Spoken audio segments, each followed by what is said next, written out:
श्रीमद् भगवद गीता पहला अध्याय अर्जुन विषाद योग। प्रथम अध्याय का नाम अर्जुन विषाद योग है, जिसमें अर्जुन के विषाद शोक का वर्णन है। यह अध्याय युद्ध भूमि कुरुक्षेत्र में घटित होता है, जहां कौरवों और पांडवों के बीच युद्ध होने वाला है। इस अध्याय में अर्जुन अपनी सेना और शत्रु पक्ष की सेना को देखते हैं और उनके मन में नैतिक दुविधा उत्पन्न होती है। अध्याय की प्रमुख घटनाएं। वन धृतराष्ट्र का प्रश्न। अध्याय की शुरुआत धृतराष्ट्र के एक प्रश्न से होती है, जहां वे संजय से पूछते हैं कि युद्ध भूमि में क्या हो रहा है। संजय का वर्णन। संजय धृतराष्ट्र को युद्ध क्षेत्र का पूरा विवरण देते हैं। वे बताते हैं कि दोनों पक्षों के महान योद्धा युद्ध के लिए तैयार हैं। अर्जुन की मानसिक स्थिति। जब अर्जुन युद्ध भूमि में अपने रिश्तेदारों, गुरु और मित्रों को देखते हैं, तो उनके मन में करुणा उत्पन्न होती है और वे युद्ध करने में असमर्थ महसूस करते हैं।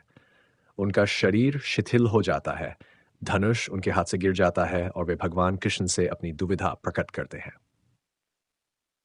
अर्जुन का विषाद, दुविधा। अर्जुन कहते हैं कि वह अपने बंधुओं और गुरुओं के विरुद्ध युद्ध नहीं करना चाहते, क्योंकि इससे केवल विनाश और अधर्म ही होगा। वे सोचते हैं कि इस युद्ध से कोई स्थायी लाभ नहीं होगा और ये केवल उनके परिवार का नाश करेगा। अर्जुन का ये शोक और मानसिक द्वंद्व इस अध्याय का प्रमुख विषय है। अंत में अर्जुन अपने हथियारों को छोड़ देते हैं और युद्ध न करने का निश्चय करते हैं। इसी दुविधा को सुलझाने के लिए आगे के अध्यायों में भगवान कृष्ण उन्हें कर्म, धर्म और जीवन के गूढ़ रहस्यों का ज्ञान देते हैं। ये अध्याय जीवन में आने वाली नैतिक और मानसिक कठिनाइयों का प्रतीक है और इस अध्याय के माध्यम से व्यक्ति को अपने कर्तव्यों को सही दृष्टिकोण से समझने की प्रेरणा मिलती है। श्रीमद् भगवद गीता। दूसरा अध्याय, जिसे सांख्य योग कहा जाता है, श्रीमद् भगवद गीता का सबसे महत्वपूर्ण और केंद्रीय अध्याय है। इसमें भगवान श्री कृष्ण अर्जुन को आत्मज्ञान, कर्तव्य और निष्काम कर्म का उपदेश देते हैं। यह अध्याय गीता के प्रमुख सिद्धांतों का सार प्रस्तुत करता है और अर्जुन की मानसिक दुविधा को दूर करने की दिशा में पहला कदम है। अध्याय की मुख्य बातें। 1. अर्जुन की शरणागति। पहले अध्याय में अर्जुन ने युद्ध से पीछे हटने की इच्छा जताई थी। दूसरे अध्याय की शुरुआत में अर्जुन अपने संशय और विषाद को भगवान कृष्ण के सामने रखते हैं और उनसे मार्गदर्शन मांगते हैं। वह कहते हैं कि वह अब अपना कर्तव्य नहीं समझ पा रहे हैं और युद्ध करने का कोई लाभ नहीं देख रहे हैं। कृष्ण का उपदेश। श्री कृष्ण अर्जुन को बताते हैं कि उनका ये शोक उचित नहीं है। वे समझाते हैं कि आत्मा न कभी मरती है और न ही कभी जन्म लेती है। शरीर नश्वर है तो आत्मा अमर है। इसलिए अर्जुन को अपने संबंधियों के मरने या जीने का शोक नहीं करना चाहिए, क्योंकि आत्मा को कोई नष्ट नहीं कर सकता। आत्मा का संयोग आत्मा अजर, अमर, अमर और अविनाशी है। शरीर का नाश होता है, डेथ, लेकिन आत्मा का नहीं। मृत्यु एक परिवर्तन है, जैसे पुराने वस्त्रों को त्याग कर नए वस्त्र धारण करना। श्री कृष्ण आत्मा के अमरत्व की शिक्षा देते हुए अर्जुन को समझाते हैं कि वह आत्मा के बारे में जानकर अपने कर्तव्य से पीछे नहीं हटे। स्वधर्म और कर्तव्य। श्री कृष्ण अर्जुन से कहते हैं कि वह एक क्षत्रिय है और उनके लिए युद्ध करना स्वधर्म है।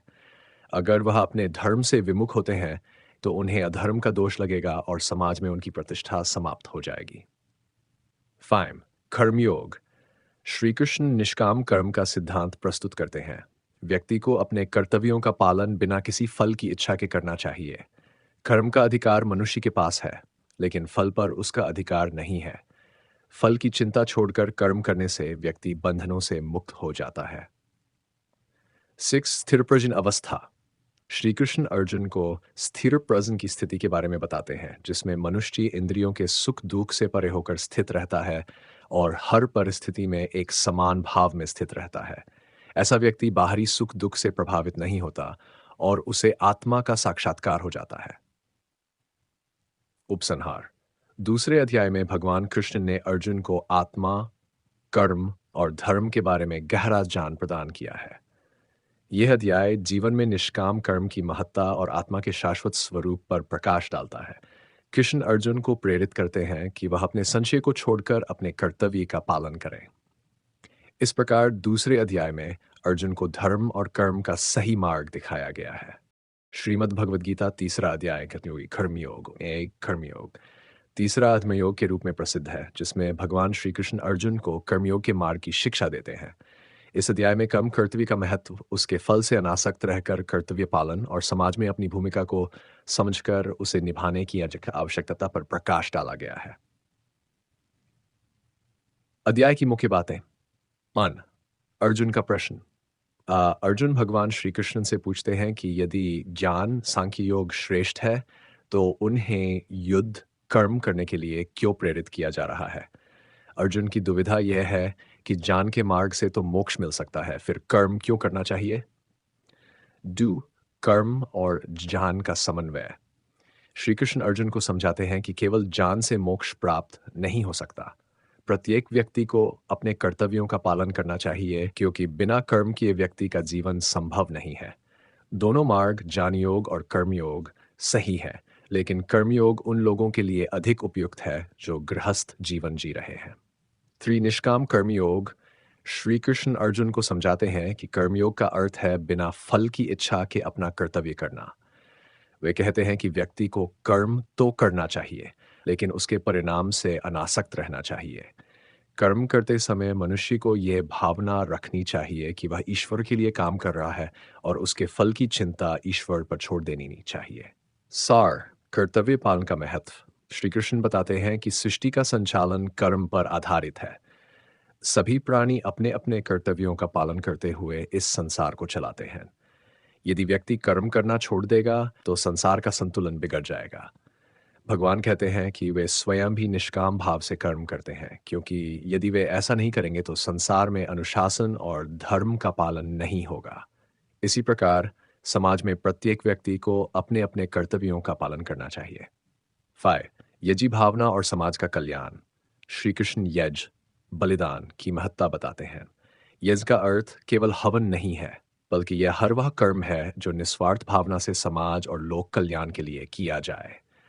जब व्यक्ति यज्ञ भाव से कर्म करता है तो उसका जीवन लोक कल्याण और ईश्वर की सेवा में समर्पित होता है, जिससे उसे मोक्ष की प्राप्ति होती है। 6 इंद्रिय संयम और मन का नियंत्रण। श्री कृष्ण कहते हैं कि मनुष्य को इंद्रियों पर संयम रखना चाहिए और मन को भटकने नहीं देना चाहिए। इंद्रियों के आकर्षण से बचकर जो व्यक्ति अपने मन को स्थिर रखता है और अपने कर्तव्यों में लगा रहता है, वही सच्चा योगी है।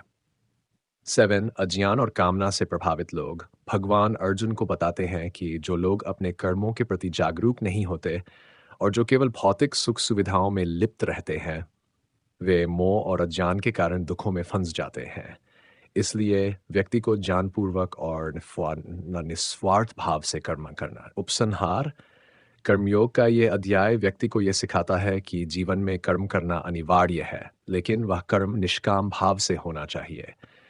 भगवान श्री कृष्ण अर्जुन को बताते हैं कि केवल ज्ञान से कुछ नहीं होगा, कर्म करना आवश्यक है, लेकिन यह कर्म ऐसा होना चाहिए जिसमें फल की अपेक्षा न हो और वह ईश्वर को समर्पित हो। इस प्रकार तीसरा अध्याय जीवन में कर्म की महत्ता, यज्ञ भावना और समाज के प्रति कर्तव्यों को निभाने का मार्ग प्रशस्त करता है। श्रीमद् भगवद गीता का चौथा अध्याय ज्ञान कर्म संन्यास योग। चौथा अध्याय ज्ञान कर्म संन्यास योग कहलाता है, जिसमें भगवान श्री कृष्ण अर्जुन को ज्ञान और संन्यास के महत्व के बारे में बताते हैं। इस अध्याय में श्री कृष्ण अर्जुन को यह समझाते हैं कि किस प्रकार कर्म करते हुए भी व्यक्ति कर्म के बंधनों से मुक्त हो सकता है, यदि वह कर्म को अर्पण बुद्धि से, यानी भगवान के लिए करता है। इस अध्याय के मुख्य बिंदु भगवान का अवतार और उद्देश्य। भगवान श्री कृष्ण अर्जुन को बताते हैं कि जब जब धर्म की हानि होती है और अधर्म का उत्थान होता है, तब तब वे धर्म की स्थापना और धर्मात्माओं की रक्षा के लिए अवतरित होते हैं। यदा यदा ही धर्मस्य ग्लानिर्भवति भारत, अभ्युत्थानम धर्मस्य तदात्मानं सृजाम्यहम्, परित्राणाय साधूनां विनाशाय च दुष्कृताम्, धर्म संस्थापनार्थाय संभवामि युगे युगे। कर्म योग का महत्व। श्री कृष्ण अर्जुन को कर्मयोग का उपदेश देते हैं और बताते हैं कि अपने कर्तव्यों का पालन करते हुए भगवान को समर्पित होकर कर्म करने से व्यक्ति मुक्त हो सकता है। ज्ञान की महिमा। भगवान बताते हैं कि ज्ञान से प्राप्त विवेक ही व्यक्ति को कर्मों के बंधनों से मुक्त करता है। ज्ञान से व्यक्ति ये समझ सकता है कि वह न तो शरीर है, न इंद्रियां, बल्कि आत्मा है, और आत्मा को कोई कर्म बांध नहीं सकता। इस यज्ञ का महत्व इस अध्याय में विभिन्न प्रकार के यज्ञों का वर्णन है, और ये बताया गया है कि किसी भी प्रकार का यज्ञ भगवान को समर्पित किया जाए तो वह मनुष्य के कर्म बंधन को नष्ट करता है। ब्रह्मार्पणम ब्रह्म हविर ब्रह्माग्नो ब्रह्मणाहुतम ब्रह्मैव तेन गंतव्यम ब्रह्म कर्मम समाधिना। ज्ञान और कर्म का समन्वय। श्री कृष्ण ये स्पष्ट करते हैं कि ज्ञान और कर्म दोनों का समन्वय करके ही व्यक्ति मोक्ष प्राप्त कर सकता है। केवल कर्म का त्याग संन्यास नहीं है, बल्कि कर्म करते हुए ज्ञान का अभ्यास करना ही सच्चा संन्यास है। सारांश। श्री कृष्ण अर्जुन को कर्म के सही स्वरूप को समझाते हैं। वे कहते हैं कि कर्म को भगवान के प्रति समर्पित करके और बिना किसी फल की आकांक्षा के किया जाए तो वह व्यक्ति कर्म के बंधन से मुक्त हो जाता है। ज्ञान और कर्म का समन्वय ही मोक्ष का मार्ग है। श्रीमद् भगवद गीता का 5वां अध्याय कर्म संन्यास योग। 5वां अध्याय कर्म संन्यास योग कहलाता है, जिसमें भगवान श्री कृष्ण कर्म और संन्यास के बीच के अंतर को समझाते हैं और बताते हैं कि कर्मयोगी और सन्यासी दोनों ही मोक्ष के योग्य होते हैं। इस अध्याय का मुख्य संदेश यह है कि व्यक्ति को कर्म करते हुए भगवान में स्थित रहकर कार्य करना चाहिए, जिससे वह बंधनों से मुक्त हो सकता है। यहाँ पर भगवान कर्म संन्यास, कर्मों का त्याग और कर्मयोग, कर्तव्यों का पालन के बीच का भेद स्पष्ट करते हैं। इस अध्याय के मुख्य बिंदु 1. कर्मयोग और संन्यास में सामंजस्य। अर्जुन ने श्री कृष्ण से पूछा कि कर्म और संन्यास में से कौन सा श्रेष्ठ है। श्री कृष्ण बताते हैं कि संन्यास और कर्मयोग दोनों ही मोक्ष का मार्ग है, लेकिन कर्मयोग अधिक श्रेष्ठ है क्योंकि उसमें कर्म करते हुए भी भगवान का ध्यान किया जा सकता है। संन्यास कर्मयोगश्च निःश्रेयसकरावुभौ तयोस्तु कर्म संन्यासात् कर्मयोगो विशिष्यते। कर्म का त्याग नहीं, अपितु फल की इच्छा का त्याग। कर्म श्री कृष्ण कहते हैं कि कर्मों का त्याग करना जरूरी नहीं है, बल्कि कर्म के फलों की इच्छा का त्याग करना आवश्यक है। कर्म करने से मनुष्य संसार के बंधनों में बंधता है, लेकिन यदि वह निष्काम भाव से कर्म करता है तो वह इन बंधनों से मुक्त हो जाता है। श्लोक। कर्मफलं त्यक्त्वा शान्तिमाप्नोति नैष्ठिकीम् अयुक्त कामकारेण फले सक्तो निबध्यते। ज्ञान और संभाव। श्री कृष्ण बताते हैं कि ज्ञान की स्थिति में व्यक्ति सभी को समान दृष्टि से देखता है। ज्ञानी व्यक्ति ब्राह्मण, गाय, हाथी, कुत्ते और चांडाल, नीच जाति में कोई भेद नहीं करता, क्योंकि उसे आत्मा का ज्ञान हो चुका होता है। विद्या विनय संपन्ने ब्राह्मणे गवि हस्तिनी शुनि चैव पाके च पंडिता समदर्शिना। हौर। आत्मज्ञान की स्थिति। आत्मज्ञान प्राप्त करने वाला व्यक्ति सभी सुख दुख, लाभ हानि और मान अपमान में सम रहता है। वह व्यक्ति जो इंद्रियों को वश में कर लेता है और सांसारिक इच्छाओं से मुक्त हो जाता है, वही सच्चा योगी कहलाता है। शक्नोति हैव सोडु प्राक शरीर विमोक्षणात् काम क्रोधोद्भवम वेगन से युक्त स सुखी नर। ईश्वर की शरणागति और मोक्ष। भगवान श्री कृष्ण अंत में कहते हैं कि जो व्यक्ति मुझ में शरण लेता है और मेरे प्रति समर्पित होकर कर्म करता है, वह मोक्ष प्राप्त करता है। ऐसे व्यक्ति को सांसारिक बंधनों का कोई भय नहीं रहता और वह परम शांति का अनुभव करता है। भोक्तारन यजंजपसां सर्वलोक महेश्वरम सुहृदन सर्वभूतानां ज्ञात्वा मां शांति मृच्छति। सारांश। इस अध्याय में भगवान श्री कृष्ण कर्मयोग और कर्म संन्यास के बारे में विस्तार से बताते हैं। वे अर्जुन को समझाते हैं कि कर्मयोगी वह होता है जो कर्म करते हुए भी सन्यासी की भांति संसार से विरक्त रहता है। निष्काम भाव से कर्म करने वाला व्यक्ति संसार के बंधनों से मुक्त हो जाता है और ईश्वर की कृपा से मोक्ष प्राप्त करता है। भगवद गीता का 6वां अध्याय ध्यान योग। भगवद गीता के 6ठे अध्याय में ध्यान योग की महत्वपूर्ण विधियों और उनके महत्व पर चर्चा की गई है। इस अध्याय में भगवान श्री कृष्ण अर्जुन को ध्यान और साधना के माध्यम से आत्मा के ज्ञान को प्राप्त करने का मार्ग बताते हैं। मुख्य बिंदु 1. संतुलन का महत्व। भगवान कहते हैं कि साधक को भोगों और साधनों में संतुलन बनाए रखना चाहिए, न तो अधिक तप करना चाहिए और न ही भोगों में लिप्त होना चाहिए। साधक की विशेषताएं। साधक को संयमित और निस्वार्थ होना चाहिए। वह अपने मन और इंद्रियों पर नियंत्रण रखते हुए एकाग्रता के साथ ध्यान करने का प्रयास करे। ध्यान की प्रक्रिया। एकांत स्थान पर ध्यान करने के लिए उचित आसन अपनाना चाहिए। मन को एकाग्र करते हुए भगवान के स्वरूप का ध्यान करना चाहिए। मन को स्थिर रखना और ध्यान में अविचल रहना आवश्यक है। सौर। ध्यान के फल। जो व्यक्ति नियमित रूप से ध्यान करता है वह आत्मा के सत्य का अनुभव करता है और अंततः मोक्ष की ओर बढ़ता है। सत्य और अहिंसा। ध्यान में सफलता के लिए सत्य बोलना और अहिंसा का पालन करना महत्वपूर्ण है। 6 आध्यात्मिक अनुभव। ध्यान के माध्यम से साधक को आत्मा और परमात्मा के बीच का भेद मिट जाता है और वह अद्वितीयता का अनुभव करता है। ध्यान का अंत। अंततः ध्यान साधना से व्यक्ति अपने भीतर की शांति और संतोष को प्राप्त करता है, जिससे वह संसार की दुखद स्थितियों से मुक्त हो जाता है।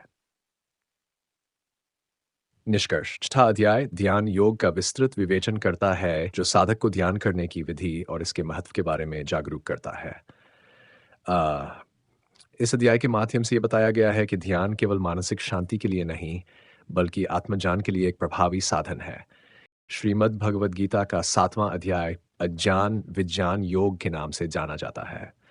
इस अध्याय में भगवान श्री कृष्ण अर्जुन को परम ज्ञान, सिद्ध ज्ञान और विज्ञान अनुभूत ज्ञान के विषय में बताते हैं।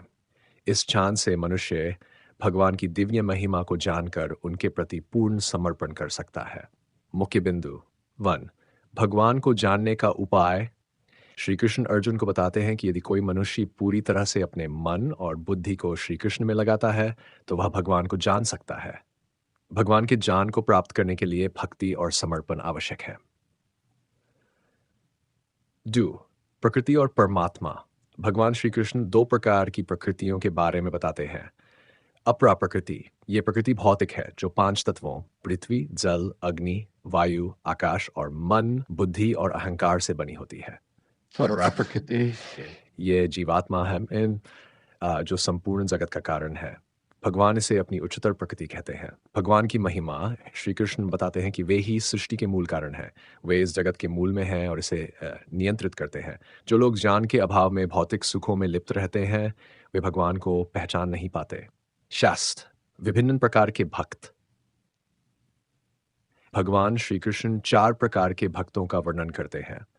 अर्थ। जो दुखों से मुक्ति पाने के लिए भगवान की शरण में आते हैं। जिज्ञासु।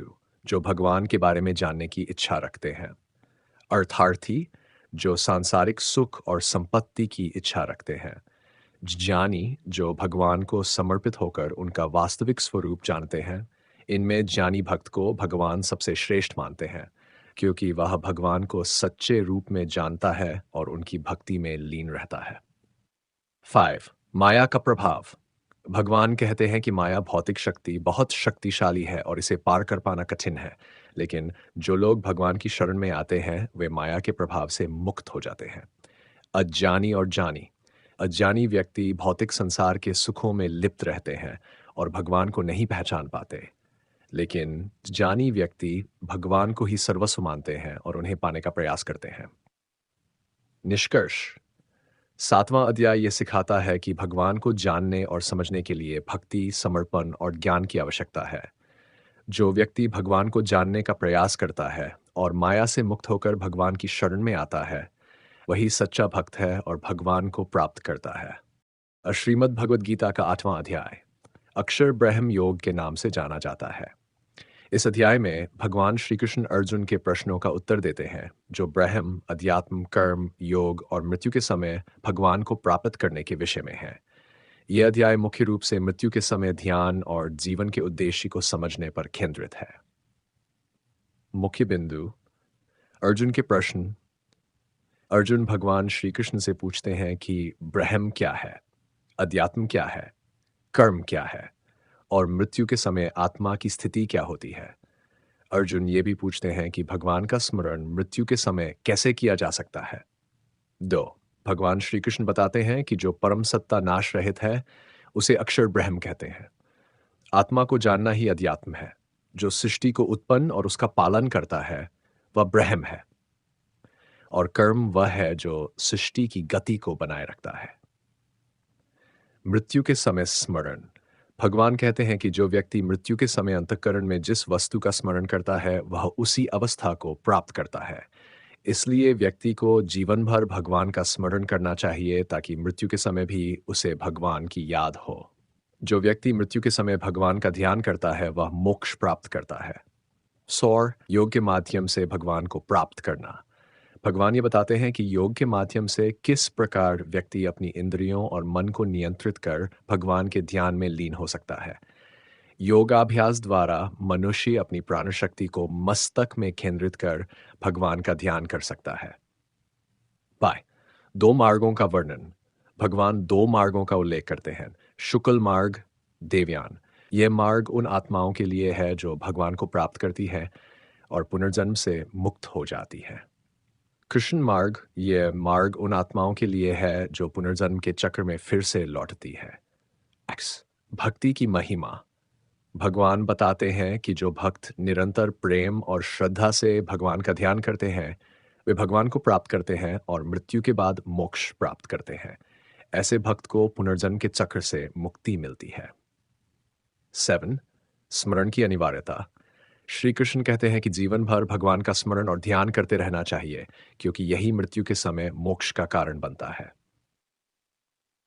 निष्कर्ष। 8वें अध्याय का मुख्य संदेश यह है कि व्यक्ति को अपने जीवन में निरंतर भगवान का स्मरण और ध्यान करना चाहिए क्योंकि मृत्यु के समय उसकी जो अंतिम स्मृति होती है वही उसके अगले जीवन की दिशा तय करती है। भगवान का ध्यान, भक्ति और योग के अभ्यास से व्यक्ति मोक्ष को प्राप्त कर सकता है। श्रीमद् भगवद गीता का 9वां अध्याय। राजविद्या राजगुह्य योग के नाम से प्रसिद्ध है। इसमें भगवान श्री कृष्ण अर्जुन को भक्ति योग के गूढ़ रहस्यों के बारे में बताते हैं और इसे राजविद्या और राजगुह्य सर्वोच्च रहस्य कहते हैं।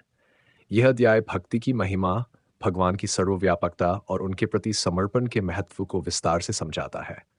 मुख्य बिंदु 1 राजविद्या और राजगुह्य। भगवान श्री कृष्ण कहते हैं कि जो ज्ञान वे अर्जुन को दे रहे हैं वह सर्वोच्च और गूढ़ ज्ञान है।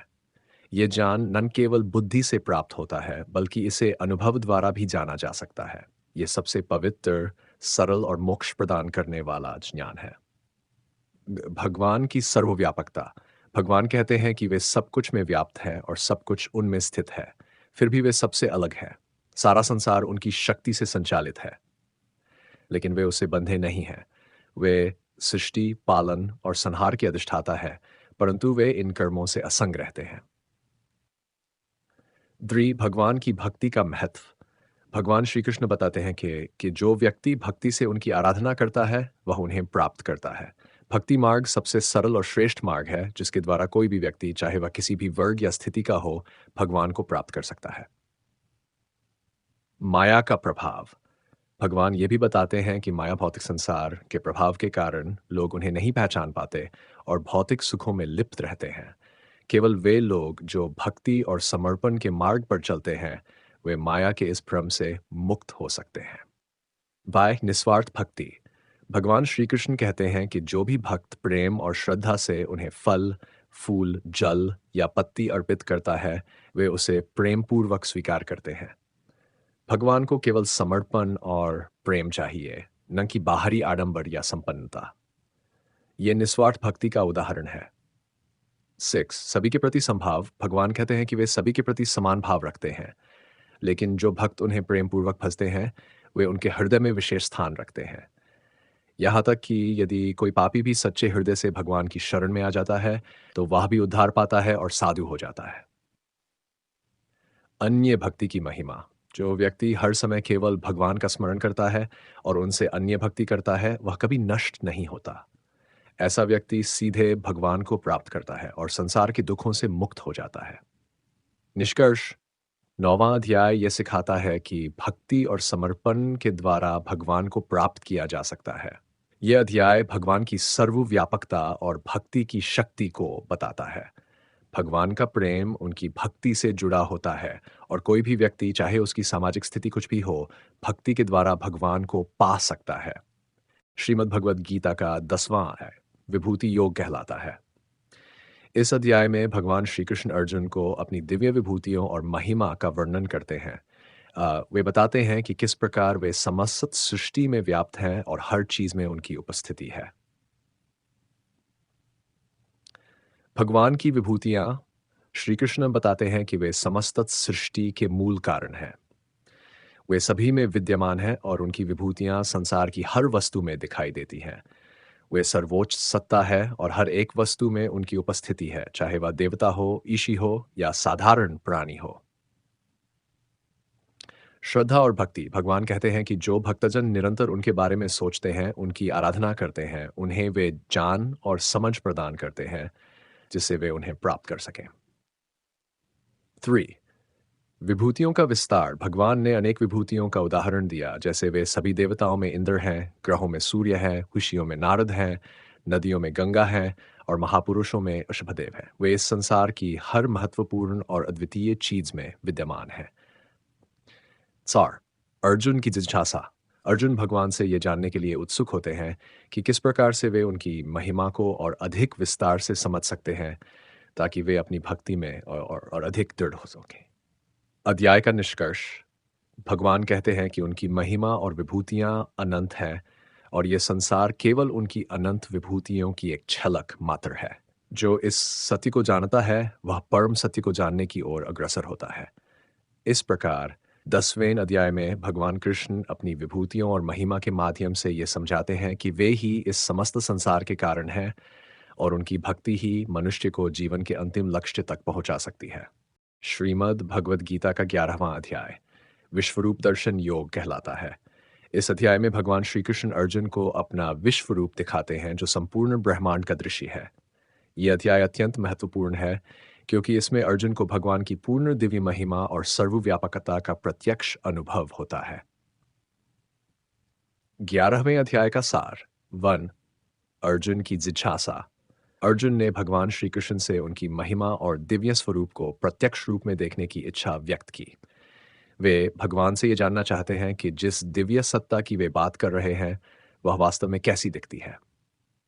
डा भगवान का विश्वरूप अर्जुन की इच्छा को पूर्ण करने के लिए भगवान श्री कृष्ण ने उन्हें दिव्य दृष्टि प्रदान की जिससे वे उनका विश्वरूप देख सकें। इस रूप में भगवान की अनेक भुजाएं, मुख और अनंत स्वरूप दिखाई दिए जो संपूर्ण ब्रह्मांड और सभी दिशाओं को आवृत किए हुए थे। उनके इस रूप में सभी देवता, ऋषि, यज्ञ और समस्त जीवात्माएं समाहित थीं। विश्व का विनाशकारी रूप अर्जुन ने देखा कि भगवान के इस रूप में अनेक योद्धा, राजा और जीव भगवान के मुख में प्रवेश कर रहे हैं, जो इस बात का प्रतीक है कि सभी जीवों का अंत भगवान में ही होता है। वे भगवान को काल रूप में देख रहे थे, जो समय के प्रवाह के साथ सृष्टि का विनाश कर रहा था। अर्जुन का भय और स्तुति भगवान के इस महाविनाशकारी रूप को देखकर अर्जुन भयभीत हो जाते हैं और भगवान की स्तुति करते हुए उनसे निवेदन करते हैं कि वे अपने सामान्य रूप में वापस आएं। अर्जुन को समझ में आता है कि भगवान श्री कृष्ण सर्वशक्तिमान और सर्वव्यापी हैं और उनकी महिमा को समझ पाना आसान नहीं है। 5. भगवान का उपदेश भगवान अपने विश्वरूप को समाप्त करके अर्जुन को यह समझाते हैं कि यह रूप केवल उनकी दिव्यता का एक छोटा सा भाग है। वे अर्जुन को यह भी कहते हैं कि इस रूप को देख पाना केवल भक्ति, श्रद्धा और प्रेम के माध्यम से संभव है। केवल ज्ञान, तप या कर्म से भगवान का यह रूप देखा नहीं जा सकता।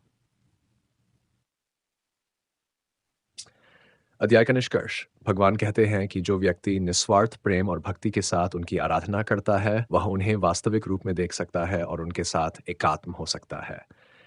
अर्जुन इस ज्ञान से अत्यंत संतुष्ट होते हैं और श्री कृष्ण की भक्ति में समर्पित हो जाते हैं। इस प्रकार 11वां अध्याय अर्जुन को भगवान की सर्वव्यापकता और दिव्यता का अद्भुत अनुभव कराता है। यह अध्याय भक्ति और भगवान की महिमा की गहनता को प्रकट करता है। श्रीमद् भगवद गीता का 12वां अध्याय भक्ति योग के नाम से जाना जाता है। इस अध्याय में भगवान श्री कृष्ण अर्जुन को भक्ति का महत्व समझाते हैं। ये अध्याय भक्ति पथ की महत्ता को रेखांकित करता है और उन गुणों को बताता है जो एक सच्चे भक्त में होने चाहिए। 12वें अध्याय का सार अर्जुन का प्रश्न अर्जुन भगवान श्री कृष्ण से पूछते हैं कि उनमें से कौन श्रेष्ठ है, जो लोग निर्गुण, अविनाशी, निराकार ब्रह्म की उपासना करते हैं या जो सगुण साकार रूप में भगवान की भक्ति करते हैं। डा भगवान का उत्तर श्री कृष्ण कहते हैं कि दोनों मार्ग निर्गुण उपासना और सगुण भक्ति श्रेष्ठ है, लेकिन सगुण भक्ति का मार्ग आसान है क्योंकि सामान्य मनुष्य के लिए निराकार ब्रह्म का ध्यान करना कठिन होता है। साकार रूप में भक्ति के द्वारा भगवान को प्राप्त करना सरल है क्योंकि ये प्रेम और समर्पण पर आधारित होता है। 3 सच्चे भक्त के गुण। भगवान श्री कृष्ण सच्चे भक्तों के कुछ गुणों का वर्णन करते हैं जिनके कारण वे भगवान को प्रिय होते हैं। सभी प्राणियों के प्रति द्वेष भाव और अहंकार से रहित होते हैं, जो हर परिस्थिति में सम रहते हैं, चाहे वह सुख हो या दुख, जो किसी भी प्रकार की आसक्ति या मोह से मुक्त रहते हैं, जो शांति, धैर्य और आत्मसंयम से युक्त रहते हैं, जो अपने मन, इंद्रियों और इच्छाओं को वश में रखते हैं, जो किसी भी प्रकार की अपेक्षा या इच्छा के बिना निष्काम कर्म करते हैं। कार भक्ति का मार्ग। श्री कृष्ण कहते हैं कि जो भक्त पूर्ण श्रद्धा और भक्ति के साथ भगवान में अपना मन और बुद्धि समर्पित करता है वह उन्हें प्राप्त कर सकता है। भगवान कहते हैं कि वे ऐसे भक्तों की रक्षा स्वयं करते हैं और उन्हें मोक्ष प्रदान करते हैं। वैकल्पिक मार्ग। अगर कोई मनुष्य भगवान में अपने मन को स्थिर नहीं कर पाता तो उसे भगवान के प्रति निरंतर अभ्यास करना चाहिए। अगर वह ये भी नहीं कर सकता तो उसे अपने कर्तव्यों का पालन निष्काम भाव से करना चाहिए, अर्थात फल की चिंता किए बिना कर्म करना चाहिए। इसके अलावा अगर यह भी कठिन हो तो उसे सब कार्यों को भगवान के लिए समर्पित कर देना चाहिए। अध्याय का निष्कर्ष। भगवान कहते हैं कि भक्ति का मार्ग सरल, सहज और सबके लिए सुलभ है। जो भी मनुष्य प्रेम, श्रद्धा और निस्वार्थ भाव से भगवान की आराधना करता है वह भगवान को प्रिय होता है और उसे परम शांति और मोक्ष प्राप्त होता है। मुख्य बातें। भगवान के अनुसार सगुण भक्ति का मार्ग सबसे सरल और सुलभ है। सच्चे भक्त के गुणों में प्रेम, समर्पण, धैर्य और आत्मसंयम प्रमुख होते हैं। भगवान के प्रति सच्चा प्रेम और भक्ति मोक्ष का सबसे प्रभावी मार्ग है। इस प्रकार 12वां अध्याय भगवान के प्रति सच्ची भक्ति, प्रेम और समर्पण पर आधारित है। यह अध्याय भक्ति के महत्व को और भी स्पष्ट करता है और यह बताता है कि किस प्रकार एक सच्चा भक्त भगवान का प्रिय बन सकता है। श्रीमद् भगवद गीता का 13वां अध्याय अक्षेत्र क्षेत्र दिनफ विभाग योग के नाम से जाना जाता है। इस अध्याय में भगवान श्री कृष्ण अर्जुन को क्षेत्री और क्षेत्रात्मा का भेद समझाते हैं। यह अध्याय शरीर, आत्मा, प्रकृति और पुरुष आत्मा के संबंधों का गहन विश्लेषण करता है और जीवन के अंतिम सत्य को जानने का मार्ग दिखाता है। 13वें अध्याय का सार। 1 अर्जुन का प्रश्न। अर्जुन भगवान से पूछते हैं कि क्षेत्र शरीर, क्षेत्रन आत्मा और जिन्हें जिसे जाना जाना ही है क्या है। वे इन तत्वों के बारे में जानने के इच्छुक हैं। दा क्षेत्र शरीर और क्षेत्रन आत्मा। भगवान श्री कृष्ण बताते हैं कि क्षेत्र शरीर है जो 5 तत्वों पृथ्वी, जल, अग्नि, आकाश, मन, बुद्धि और अहंकार से बना है। यह शरीर जन्म लेता है, विकसित होता है और अंत में नष्ट हो जाता है। क्षेत्रजन वह चेतन तत्व आत्मा है जो इस शरीर में स्थित होकर शरीर का अनुभव करता है। आत्मा अविनाशी, शाश्वत और अजर अमर है। आत्मा सभी शरीरों में समान रूप से विद्यमान है। 3 ज्ञान और जनेय। ज्ञान वह है जो आत्मा और शरीर के भेद को जानने में सहायक हो। भगवान कहते हैं कि जो व्यक्ति विम्रता, अहिंसा, क्षमा, शुद्धता और इंद्रिय संयम जैसे गुणों का पालन करता है वह सच्चा ज्ञान प्राप्त करता है, जिसे जाना जाना चाहिए। वह परम सत्य है जो आत्मा का अनुभव कराता है। यह आत्मा ही परमात्मा का अंश है और परम ज्ञान का लक्ष्य है। आत्मा को जानना ही मोक्ष का मार्ग है। 4 प्रकृति और पुरुष आत्मा। प्रकृति वह तत्व है जो समस्त संसार का निर्माण करती है। यह सृष्टि, संरक्षण और विनाश के चक्र का संचालन करती है। प्रकृति में 3 गुण होते हैं, शुद्धता, उत्साह और तमस अज्ञान। पुरुष आत्मा है जो इस शरीर में रहते हुए साक्षी की भांति अनुभव करता है। आत्मा प्रकृति से स्वतंत्र है, लेकिन जब तक जीव प्रकृति के गुणों में बाधा रहता है वह मोक्ष प्राप्त नहीं कर सकता। 5 क्षेत्रजन की पहचान। भगवान कहते हैं कि जो व्यक्ति शरीर और आत्मा क्षेत्र के भेद को समझ जाता है वह सच्चे ज्ञान को प्राप्त कर लेता है। ये ज्ञान व्यक्ति को जीवन और मृत्यु चक्र से मुक्त करता है और उसे मोक्ष की ओर अग्रसर करता है। वे ये भी बताते हैं कि परमात्मा सर्वत्र विद्यमान है और वे सब कुछ देखते हैं। वे ही इस संसार का संचालन करते हैं, लेकिन फिर भी वे इससे परे रहते हैं। इस अध्याय के अंत में भगवान कहते हैं कि जो व्यक्ति क्षेत्र और क्षेत्रज के भेद को जानकर अंतर आत्मा के वास्तविक स्वरूप को समझ लेता है, वह जन्म और मृत्यु के बंधन से मुक्त हो जाता है और परम आनंद को प्राप्त करता है। मुख्य बातें। क्षेत्र शरीर है जो नश्वर और बदलने वाला है। क्षेत्रजन आत्मा है जो अविनाशी और शाश्वत है। सच्चा जान वही है जो आत्मा और शरीर के भेद को जानता है। आत्मा परमात्मा का अंश है और उसे जानना ही मोक्ष का मार्ग है। प्रकृति और पुरुष के ज्ञान से व्यक्ति संसार के बंधनों से मुक्त हो सकता है। इस प्रकार 13वां अध्याय आत्मा और शरीर के भेद और आत्मा की शाश्वतता को समझाने पर केंद्रित है। यह अध्याय इस ज्ञान के महत्व को रेखांकित करता है जो व्यक्ति को मोक्ष के मार्ग पर ले जाता है। श्रीमद् भगवद गीता का 14वां गुणत्रय विभाग योग कहलाता है। इस अध्याय में भगवान श्री कृष्ण प्रकृति के तीन गुणों सत्व, रजस और तमस का वर्णन करते हैं और ये समझाते हैं कि इन तीन गुणों से ऊपर उठकर व्यक्ति कैसे मोक्ष प्राप्त कर सकता है। ये तीन गुण हमारे जीवन, कर्म और स्वभाव को प्रभावित करते हैं। प्रकृति के तीन गुण। भगवान श्री कृष्ण बताते हैं कि इस संसार में सब कुछ प्रकृति के तीन गुणों से प्रभावित होता है। सत्व गुण शुद्धता, पवित्रता। ये गुण प्रकाश, ज्ञान और शांति से संबंधित है।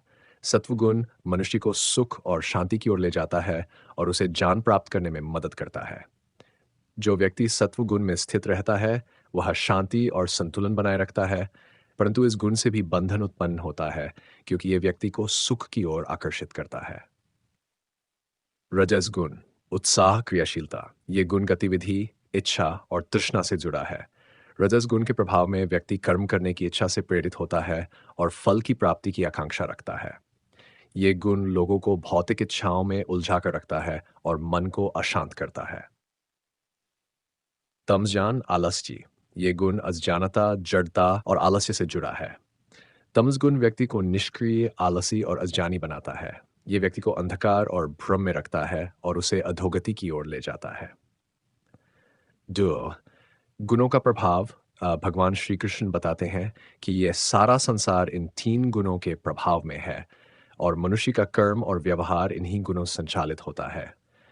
हर व्यक्ति में इन तीनों गुणों का मिश्रण होता है, लेकिन किसी एक गुण का प्रभाव अधिक हो सकता है। 3 गुणों के लक्षण। सत्व गुण के प्रभाव में व्यक्ति ज्ञान और सुख प्राप्त करता है और उसकी प्रवृत्ति उच्च सात्विक कर्मों की ओर होती है। रजस गुण के प्रभाव में व्यक्ति लगातार कर्म करता है, लेकिन उसके कर्म फल की इच्छा से प्रेरित होते हैं, जिससे वह बंधन में बंधा रहता है। तमस गुण के प्रभाव में व्यक्ति आलस्य, अज्ञानता और निराशा में डूबा रहता है और उसका जीवन नकारात्मकता से भरा रहता है। सार गुणों से ऊपर उठना। भगवान कहते हैं कि जो व्यक्ति इन तीन गुणों के प्रभाव से ऊपर उठ जाता है वह बंधन से मुक्त हो जाता है। वह साक्षी भाव में स्थित हो जाता है जहां उसे किसी भी गुण का प्रभाव नहीं होता। ऐसा व्यक्ति न तो सुख में खुश होता है न दुख में व्यथित। वह सभी परिस्थितियों में सम रहता है। गुणों से मुक्त व्यक्ति भगवान की भक्ति में लीन होकर मोक्ष प्राप्त कर सकता है। गुणों से मुक्त व्यक्ति के लक्षण। जो व्यक्ति गुणों से ऊपर उठ चुका है वह न किसी प्रकार के बंधन में होता है, न ही किसी प्रकार की इच्छाओं में। वह व्यक्ति दुख और सुख दोनों में एक समान रहता है, किसी भी प्रकार के मोह या भय से मुक्त होता है। मन, इंद्रियों और आत्मा में स्थिर रहता है और भगवान की भक्ति में लीन रहता है। 6 अध्याय का निष्कर्ष। भगवान कहते हैं कि जो व्यक्ति मेरी भक्ति में लीन रहता है और निरंतर मेरा स्मरण करता है वह इन तीन गुणों से ऊपर उठ जाता है और मोक्ष प्राप्त करता है। ऐसे व्यक्ति को पुनः जन्म और मृत्यु के चक्र में नहीं आना पड़ता। मुख्य बातें। सत्व, रजस और तमस गुण प्रकृति के तीन गुण हैं जो संसार के सभी प्राणियों को प्रभावित करते हैं। सत्वगुण शुद्धता और ज्ञान से संबंधित है, रजस गुण क्रियाशीलता और तृष्णा से और तमस गुण आलस्य और अज्ञानता से। व्यक्ति इन गुणों से ऊपर उठकर मोक्ष प्राप्त कर सकता है और यह केवल भगवान की भक्ति के माध्यम से संभव है। 14वें अध्याय में भगवान श्री कृष्ण ये बताते हैं कि किस प्रकार प्रकृति के तीन गुण मनुष्य के जीवन को संचालित करते हैं और व्यक्ति को मोक्ष प्राप्त करने के लिए इन गुणों के प्रभाव से ऊपर उठना चाहिए। ये अध्याय हमें सिखाता है कि भक्ति, समर्पण और आत्मज्ञान से व्यक्ति इन गुणों को पार कर सकता है और जीवन मरण के चक्र से मुक्त हो सकता है। श्रीमद् भगवद गीता का 15वां अध्याय पुरुषोत्तम योग कहलाता है। इस अध्याय में भगवान श्री कृष्ण संसार, आत्मा और परमात्मा के रहस्यों का वर्णन करते हैं। भगवान इस अध्याय में संसार को एक उल्टे वृक्ष के रूप में समझाते हैं और आत्मा की शाश्वतता, संसार से मोक्ष प्राप्त करने के मार्ग और स्वयं की सर्वोच्च स्थिति पुरुषोत्तम का वर्णन करते हैं। 15वें अध्याय का सार, उल्टा पीपल का वृक्ष। भगवान श्री कृष्ण संसार की तुलना एक उल्टे पीपल अश्वत्थ के वृक्ष से करते हैं, जिसकी जड़ें ऊपर परमात्मा में है और शाखाएं नीचे संसार में फैली हुई है। ये वृक्ष अविद्या और मोह का प्रतीक है और इसकी शाखाएं कर्मों, इंद्रियों और उनके विषयों के रूप में फैली है। इस वृक्ष को समझ पाना कठिन है क्योंकि यह माया भ्रम से ढका हुआ है। यह संसार के बंधन का प्रतीक है और इसका अंतहीन विस्तार मनुष्य को संसार में उलझाए रखता है। वृक्ष से मुक्त होने का उपाय। भगवान कहते हैं कि इस वृक्ष को केवल वैराग्य, आसक्ति और ज्ञान के द्वारा ही काटा जा सकता है। इस वृक्ष की जड़ों को काटकर मनुष्य को उस परम सत्य की खोज करनी चाहिए जो इस वृक्ष से परे है, भगवान की भक्ति और मोक्ष का मार्ग। जब व्यक्ति इस वृक्ष की मोह माया से ऊपर उठ जाता है, तब वह भगवान की शरण में जा सकता है और मुक्ति प्राप्त कर सकता है। जीवात्मा का स्वरूप। भगवान बताते हैं कि जीव इस संसार में शरीरों के साथ चिपका हुआ रहता है और जब वह एक शरीर छोड़ता है तो वह दूसरा शरीर धारण करता है। यह आत्मा के शरीरों के परिवर्तन का क्रम निरंतर चलता रहता है। आत्मा शरीर में स्थित होते हुए और मन के माध्यम से संसार के अनुभव प्राप्त करती है, लेकिन वह शाश्वत और अविनाशी होती है। आत्मा न जन्म लेती है, न मरती है और वह परमात्मा का अंश है। भगवान का परम स्वरूप। भगवान श्री कृष्ण स्वयं को पुरुषोत्तम के रूप में वर्णित करते हैं जो तीनों लोकों, अधिभौतिक, अधिदैविक और अध्यात्मिक से परे है। वे ही सृष्टि के कर्ता, पालक और संहारक हैं। वे कहते हैं कि वे सूर्य और चंद्रमा में तेज है, पृथ्वी पर जीवन प्रदान करने वाली शक्ति है और सभी जीवों में आत्मा के रूप में स्थित है। वे ही इस संसार के मूल कारण और अंतिम लक्ष्य हैं। पुरुषों के 3 प्रकार। भगवान 3 प्रकार के पुरुषों का वर्णन करते हैं। क्षर पुरुष, ये संसार में रहने वाले सभी जीवात्माएं हैं जो शरीर और प्रकृति के साथ बंधे होते हैं। यह अविनाशी आत्मा है जो परमात्मा का अंश है लेकिन माया और बंधनों से परे होती है। पुरुषोत्तम, ये भगवान स्वयं है जो क्षर और अक्षर दोनों से परे है। वे ही सर्वोच्च पुरुष है और सभी जीवों के परम ध्येय है। 6 अध्याय का निष्कर्ष। भगवान कहते हैं कि जो व्यक्ति उनके इस पुरुषोत्तम स्वरूप को जान लेता है वह सच्चे ज्ञान को प्राप्त करता है और संसार के बंधनों से मुक्त हो जाता है। ऐसा व्यक्ति भगवान की भक्ति में स्थित होकर मोक्ष प्राप्त कर सकता है और जीवन मरण के चक्र से मुक्ति पा सकता है। मुख्य बातें। संसार को एक उल्टे वृक्ष के रूप में समझाया गया है जिसकी जड़ें ऊपर है और शाखाएं नीचे हैं। आत्मा शाश्वत, अविनाशी और परमात्मा का अंश है। भगवान श्री कृष्ण पुरुषोत्तम है जो सब कुछ से परे है और सर्वोच्च ध्येय है। संसार के बंधनों से मुक्ति भगवान की शरण और भक्ति के माध्यम से संभव है। निष्कर्ष। 15वां अध्याय भगवान श्री कृष्ण की महिमा और संसार के वास्तविक स्वरूप को समझाने वाला है। यह अध्याय जीवात्मा के सत्य स्वरूप और भगवान की सर्वोच्च स्थिति का ज्ञान प्रदान करता है। भगवान सिखाते हैं कि संसार के मोह माया के बंधनों से ऊपर उठकर भक्ति और ज्ञान के माध्यम से पुरुषोत्तम की प्राप्ति ही मोक्ष का मार्ग है। श्रीमद् भगवद गीता का 16वां अध्याय दैवासुर संपद विभाग योग के नाम से जाना जाता है। इस अध्याय में भगवान श्री कृष्ण मनुष्यों के 2 प्रकार के स्वभाव, दैवी ईश्वरी और आसुरी अधार्मिक का वर्णन करते हैं। दैवी गुण मोक्ष की ओर ले जाते हैं जबकि आसुरी गुण बंधन और अधोगति की ओर ले जाते हैं। 16वें अध्याय का सार, दैवी गुण ईश्वरीय स्वभाव। भगवान श्री कृष्ण ने कुछ प्रमुख दैवी गुणों का वर्णन किया है जो मनुष्य को मोक्ष प्राप्त करने में सहायक होते हैं। अहिंसा, किसी को नुकसान न पहुंचाना, सत्यवादिता, सत्य बोलना, परोपकार, दूसरों का कल्याण, शांति, सरलता, दया और क्षमा, इंद्रियों पर नियंत्रण, विनम्रता और आसक्ति, संयम और आत्मनियंत्रण, आस्था और भक्ति। दैवी स्वभाव वाले व्यक्ति सदैव धर्म का पालन करते हैं और उनके जीवन का उद्देश्य आत्मिक उन्नति और मोक्ष की प्राप्ति होता है। वे भगवान की भक्ति में रहते हैं और किसी प्रकार की भौतिक लालसा में लिप्त नहीं होते। आसुरी गुण अधार्मिक आसुरी स्वभाव के लोगों के कुछ गुण इस प्रकार है: अहंकार, अभिमान और क्रोध, अत्यधिक भौतिक इच्छाएं, दुराचार और अनैतिक आचरण, सत्य और धर्म का अपमान, दूसरों के प्रति द्वेष और हिंसा, लोभ, कपट और छल। आसुरी स्वभाव के लोग अपने अहंकार और इच्छाओं के वश में होते हैं। उनका जीवन भौतिक सुख और शक्तियों को पाने की कोशिशों में व्यतीत होता है। ऐसे लोग धर्म और सत्य को महत्व नहीं देते और उनके कर्म उन्हें अधोगति नरक की ओर ले जाते हैं। 3. दैवी और आसुरी स्वभाव के परिणाम। दैवी स्वभाव वाले लोग मोक्ष प्राप्त करते हैं क्योंकि वे धर्म और सत्य के मार्ग पर चलते हैं। वे अपने जीवन में शांति, संयम और संतोष का अनुभव करते हैं। आसुरी स्वभाव वाले लोग अधोगति को प्राप्त होते हैं और उन्हें पुनर्जन्म के चक्र में बंध कर जन्म मृत्यु के चक्र से मुक्ति नहीं मिलती। वे अज्ञान और मोह में फंसकर दुख और पीड़ा भोगते हैं। 4. आसुरी प्रवृत्तियों का परिणाम। भगवान श्री कृष्ण कहते हैं कि आसुरी प्रवृत्ति वाले लोग इस भ्रम में रहते हैं कि संसार और शरीर ही सब कुछ है। वे धर्म और भगवान को नहीं मानते और केवल भौतिक सुखों की प्राप्ति के लिए कार्य करते हैं।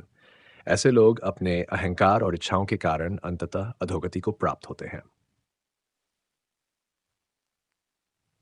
भगवान श्री कृष्ण बताते हैं कि शास्त्रों का पालन करना बहुत आवश्यक है। जो लोग शास्त्रों का पालन नहीं करते और केवल अपनी इच्छाओं के अनुसार जीवन व्यतीत करते हैं, वे कभी भी मोक्ष प्राप्त नहीं कर सकते। शास्त्र धर्म, कर्म और जीवन के सही मार्ग का ज्ञान प्रदान करते हैं और उनका अनुसरण करने से ही व्यक्ति सही और गलत का भेद समझ सकता है। 6. अध्याय का निष्कर्ष। भगवान श्री कृष्ण अंत में अर्जुन से कहते हैं कि उसे शास्त्रों के निर्देशों का पालन करना चाहिए और अपने कर्तव्यों का सही ढंग से पालन करना चाहिए। जो व्यक्ति धर्म के मार्ग पर चलता है और दैवी गुणों को अपनाता है, वही जीवन के अंतिम लक्ष्य मोक्ष को प्राप्त करता है। दैवी गुण मोक्ष की ओर ले जाते हैं और मनुष्य को धर्म और सत्य के मार्ग पर चलने के लिए प्रेरित करते हैं। आसुरी गुण मनुष्य को अधोगति की ओर ले जाते हैं और जीवन को अज्ञान और मोह में उलझाए रखते हैं। शास्त्रों का पालन धर्म के मार्ग पर चलने के लिए आवश्यक है। 16वां अध्याय दैवी और आसुरी गुणों का वर्णन करके मनुष्य को यह बताता है कि कौन से गुण उसे मोक्ष की ओर ले जाएंगे और कौन से गुण उसे अधोगति की ओर। भगवान श्री कृष्ण अर्जुन को यह शिक्षा देते हैं कि उसे दैवी गुणों को अपनाकर धर्म के मार्ग पर चलना चाहिए और शास्त्रों का पालन करते हुए अपने कर्तव्यों का पालन करना चाहिए। श्रीमद् भगवद गीता का 17वां अध्याय श्रद्धात्रय विभाग योग के नाम से जाना जाता है। इस अध्याय में भगवान श्री कृष्ण श्रद्धा के 3 प्रकारों का वर्णन करते हैं और ये समझाते हैं कि मनुष्य की श्रद्धा उसके स्वभाव के अनुसार सत्व, रजस और तमस 3 गुणों में बंटी होती है। इस अध्याय में भोजन, यज्ञ, तप और दान के 3 भेदों का भी विस्तार से वर्णन किया गया है। 17वें अध्याय का सार, श्रद्धा के 3 प्रकार। अर्जुन भगवान श्री कृष्ण से प्रश्न करते हैं कि जो लोग शास्त्रों के आदेशों का पालन नहीं करते लेकिन आस्था के साथ पूजा करते हैं, उनकी श्रद्धा कैसी होती है। इस पर भगवान बताते हैं कि श्रद्धा 3 प्रकार की होती है। सात्विक श्रद्धा। सात्विक स्वभाव वाले लोग भगवान और धर्म में श्रद्धा रखते हैं। उनकी श्रद्धा शुद्ध होती है और वे निस्वार्थ भाव से धार्मिक कर्म करते हैं। राजसिक श्रद्धा। राजसिक स्वभाव वाले लोग दिखावे और प्रसिद्धि की इच्छा से धार्मिक कर्म करते हैं। उनकी श्रद्धा फल की इच्छा से प्रेरित होती है। तामसिक स्वभाव वाले लोग अज्ञानता और अंधविश्वास में डूबे रहते हैं। उनकी पूजा अनुचित तरीकों से होती है और वे अनैतिक कर्मों में लिप्त रहते हैं। डाम्बो।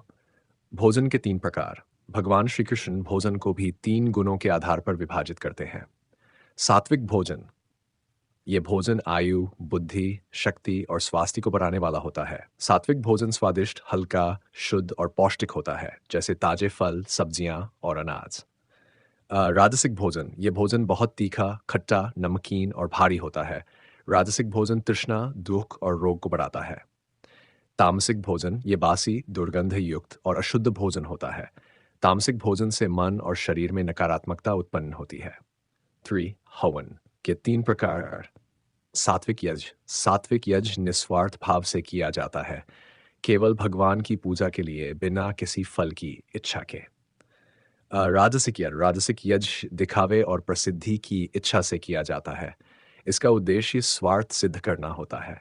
तामसिक यज्ञ बिना विधिपूर्वक किया जाता है संत और इसमें किसी प्रकार की शुद्धता या नियमों का पालन नहीं होता। यह यज्ञ अज्ञानता और अहंकार से प्रेरित होता है। आ, तप साधना के 3 प्रकार। सात्विक तप। सात्विक तप शरीर, मन और वाणी का संयम है। इसका उद्देश्य आत्मिक उन्नति और भगवान की कृपा प्राप्त करना होता है। राजसिक तप। राजसिक तप दिखावे के लिए किया जाता है। इसका उद्देश्य समाज में प्रतिष्ठा प्राप्त करना या किसी स्वार्थ को सिद्ध करना होता है। तामसिक तप।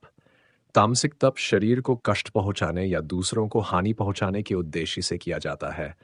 यह तप अहंकार और अज्ञानता से प्रेरित होता है। बायर दान के 3 प्रकार। सात्विक दान। सात्विक दान वह है जो सही समय, स्थान और योग्य व्यक्ति को निस्वार्थ भाव से दिया जाता है, बिना किसी फल की इच्छा के। राजसिक दान वह है जो स्वार्थ, प्रशंसा और प्रसिद्धि की इच्छा से दिया जाता है। तामसिक दान अनुचित समय पर अपात्र व्यक्ति को और अपमान के साथ दिया जाता है। इसका उद्देश्य केवल अपने अहंकार की तुष्टि करना होता है। 6 तत्सत। भगवान श्री कृष्ण इस अध्याय में तत्सत के महत्व को भी बताते हैं। ये 3 शब्द ब्रह्म, धर्म और सत्य के प्रतीक हैं। इन्हें यज्ञ, तप और दान करते समय उच्चारित करने से कर्म शुद्ध होते हैं और भगवान को समर्पित हो जाते हैं। मुख्य बातें। श्रद्धा के 3 प्रकार होते हैं: सात्विक, राजसिक और तामसिक।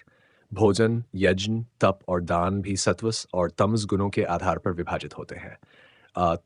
सत के उच्चारण से सभी धार्मिक कर्म भगवान को समर्पित हो जाते हैं और शुद्ध होते हैं। 17वां अध्याय यह सिखाता है कि व्यक्ति के स्वभाव के अनुसार उसकी श्रद्धा, भोजन, यज्ञ, तप और दान का प्रकार होता है।